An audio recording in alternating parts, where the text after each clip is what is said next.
Bonsoir les amis, voilà je fais cette nouvelle vidéo pour parler d'un cas un peu épineux on va dire. C'est notre petite pépite Boadi. Boadi, 18 ans. Alors, Boadi, pour ceux qui ne le connaissent pas ou qui vivent dans une autre planète, c'est un jeune gamin de 18 ans qui est brillant avec le LOSC depuis quelques temps et ces dernières semaines ça s'est accentué. Milieu de terrain, au niveau des statistiques en Ligue 1, il a déjà remporté plus de 30 duels offensifs cette saison, ce qui fait de lui tout simplement le deuxième meilleur joueur de la Ligue 1 dans ce registre. Alors, il y a un débat qui est lancé, puisque vous savez que demain, on remet la liste déjà du Maroc, vu qu'il est franco-marocain.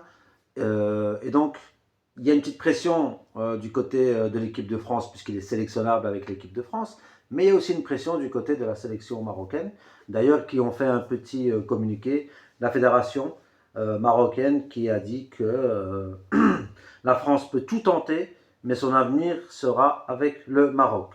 Un tox, un faux ou un tox, évidemment les deux parties se tirent un petit peu le joueur, mais apparemment d'après quelques sources fiables, il serait bien parti pour jouer avec le Maroc.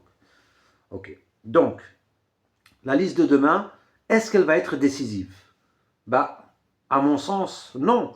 Puisque, d'ailleurs, le Maroc joue le 14 contre le Mozambique et le 18 contre l'Ouganda. Donc, la semaine prochaine.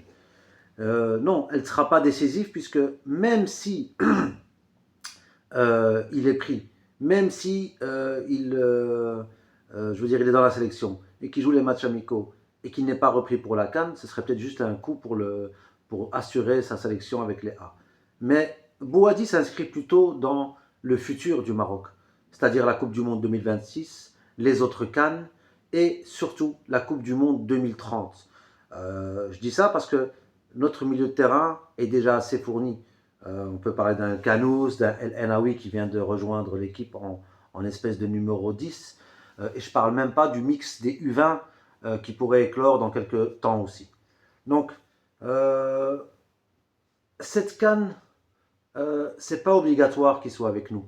Maintenant, si évidemment il est pris, qu'il a envie de jouer et qu'il est repris pour ses performances, ben, bien sûr qu'il est le bienvenu. Mais moi, je pense surtout que ce serait plutôt pour la Coupe du Monde de fin de saison, en 2026 aux States, et surtout celle de 2030, comme j'ai dit. Donc, voilà. Maintenant, a-t-on vraiment besoin de lui maintenant? Oui et non. Pour le futur, je dirais oui. Maintenant, à l'heure J, j'ai envie de dire, ben non. Mais voilà, si évidemment il peut prendre sa place, mais est-ce qu'il a l'expérience, est-ce qu'il a du niveau international, c'est une toute autre question. Voilà, maintenant, on verra ça demain avec la liste. Ben voilà, on en rediscutera. Il y a d'autres cas épineux, dont un certain Ziyech. Mais on discutera de tout ça. Voilà les amis, bonne soirée à vous. Comme toujours, hein, on poursuit.